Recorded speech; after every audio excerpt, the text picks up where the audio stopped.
दोस्तों आप सभी का स्वागत है चोपड़ा एडुकेशनल्स के यूट्यूब चैनल पे। और आज का ये जो पूरी सेशन है एक इंफॉर्मेटिव सेशन है रिगार्डिंग रेड सैंडलवुड, लाल चंदन, जिसको बहुत सारे नामों से जाना जाता है। रक्त चंदन भी इसको कहते हैं। क्या है रक्त चंदन जिसकी वजह से बहुत सारे रक्त बहें? आखिर क्या है यह लाल चंदन जिसकी वजह से तमिलनाडु आंध्र प्रदेश सीमा पर सेलम में इतनी जाने गई?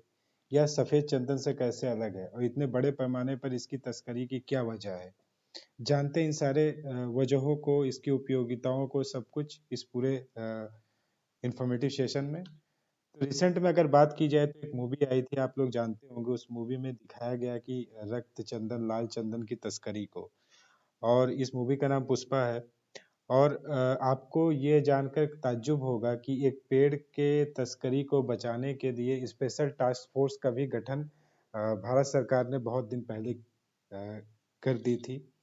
और ये पहली एक ऐसा पेड़ है जिसको बचाने के लिए, धरोहर को बचाने के लिए स्पेशल टास्क फोर्स की गठन की गई। आगे जानते हैं कि लाल रंग के होने की वजह से इसे रक्त चंदन भी कहते हैं। पूजा पाठ में इसका प्रयोग होता है। और आंध्र प्रदेश वन विभाग के अतिरिक्त जो मुख्य संरक्षक बी मुरली कृष्णा बताते हैं कि रक्त चंदन एक अलग जाति का पेड़ है जिसकी लकड़ी लाल होती है, लेकिन इसमें सफेद चंदन की तरह कोई महक नहीं होती है। रक्त चंदन का वैज्ञानिक नाम टेरोकार्पस सैटिनस है, जबकि सफेद जो चंदन होता है उसका जो वैज्ञानिक नाम हो वो सैटलम सैटलम अल्बम के नाम से जाना जाता है। और ये दोनों अलग जाति के पेड़ हैं। जिस तरीके से सफेद जो चंदन होता है उसका उपयोग अमूमन दवा इत्र बनाने और हवन पूजा के लिए होता है, लेकिन जो लाल चंदन होता है इससे काफी महंगे फर्नीचर, सजावट के सामान, जो जो काफी म्यूजिकल इंस्ट्रूमेंट हैं, कॉस्मेटिक और शराब बनाने में किया जाता है। लाल चंदन का जो पेड़ है वो मुख्यतः तमिलनाडु से लगे आंध्र प्रदेश के 4 जिलों चित्तूर, कडप्पा, कुर्नूल और लेनोर में फैले सेसचलम के पहाड़ी इलाके में होता है। लगभग 5 लाख वर्ग हेक्टेयर में फैले इस जंगली क्षेत्र में पाए जाने वाले इस अनोखे पेड़ की औसत ऊंचाई 8 से 11 मीटर होती है। और ये बहुत धीरे धीरे बढ़ने की वजह से इस लकड़ी का घनत्व बहुत ज्यादा होता है। आपको जानकर ये ताज्जुब होगा कि यह लकड़ी को जैसे ही पानी में डाला जाता है तो यह पानी के अंदर चला जाता है, क्योंकि इसका घनत्व बहुत ही ज्यादा होता है। आंध्र प्रदेश सरकार के वन विभाग की वेबसाइट के अनुसार जब पिछले साल दिसंबर में इसकी नीलामी हुई थी तो बहुत देशों से इसके नीलामी के लिए व्यापारी ने बोली लगाई थी, जिसमें चीन, जापान, ऑस्ट्रेलिया, संयुक्त अरब अमीरात और कुछ वेस्टर्न कंट्रीज भी रहे हैं। इन 400 लोगों में तकरीबन 150 लोग चीनी कारोबारी थे। तो इससे आप जान सकते हैं कि चीन में इस लकड़ी की कितनी डिमांड है। इस डिमांड का एक ऐतिहासिक कारण भी है।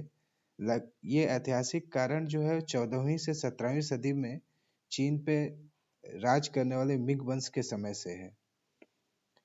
वह कह और इसके साथ ही जापान में भी इसकी पहले बहुत डिमांड थी, लेकिन अब डिमांड कुछ कम होने लगी है। बिकॉज जापान में पहले क्या था कि शादी के समय उनकी एक परंपरा थी कि एक बाद सेमिशन बनाने के लिए लाल चंदन की लकड़ी का इस्तेमाल होता था, लेकिन यह परंपरा धीरे धीरे खत्म हो रही है, जिसमें जापान में इनकी मांग घट रही है।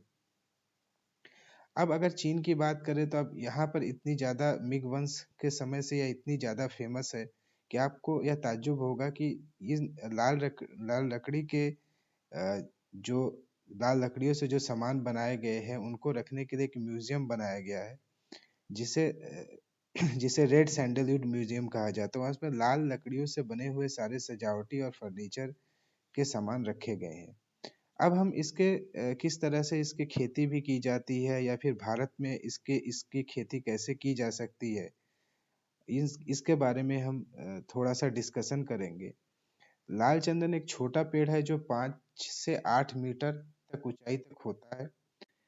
लकड़ी के आमतौर पर लाल चंदन की जो लकड़ी के उपयोग है मुख्य रूप से नक्काशी, फर्नीचर, झंडे और घर के लिए किया जाता है।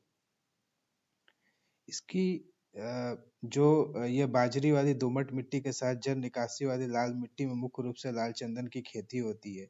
यह शुष्क गर्म जलवायु में अच्छी तरह से उग जाते हैं। लाल चंदन को भारत में भी कहीं भी उगाया जा सकता है। इसको 10 बाई 10 फीट की दूरी में लगाया जाता है। इसकी प्रत्येक पेड़ 500 किलोग्राम लाल चंदन को 10 साल की उपज देता है।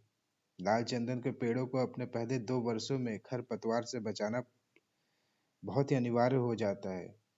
भूमि की बार-बार जुताई करनी पड़ती है। रेड सैंडलवुड की बुआई का सबसे अच्छा समय मई होता है और बोने के बाद इसे तुरंत बाद सींचना भी पड़ता है।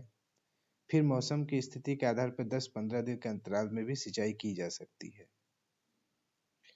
यह उच्च भाग वाला छोटा पेड़ है जो 150 से 175 सेंटीमीटर के तने के साथ 9 मीटर लंबा होता है।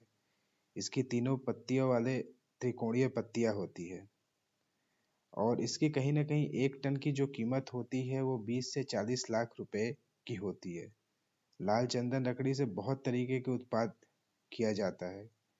इसमें मेनली जो होता है संगीत वाद्य यंत्र फर्नीचर मूर्तियां आदि बनाने के लिए की जाती है। लाल चंदन से तैयार की जाने वाली हस्तशिल्प की वस्तुओं की बहुत ज्यादा डिमांड है और रिसेंट में देखा गया कि एक स्मगलर को भी पकड़ा गया है मुंबई से, जो पुष्पा मूवी के तौर पे स्मगलिंग करना चाह रहा था। तो कैसे रही आपकी आप लोगों को ये इंफॉर्मेटिव सेशन? अगर अच्छी लगी तो जरूर इस सेशन को लाइक करें, शेयर करें और हमारे चैनल को जरूर सब्सक्राइब करें।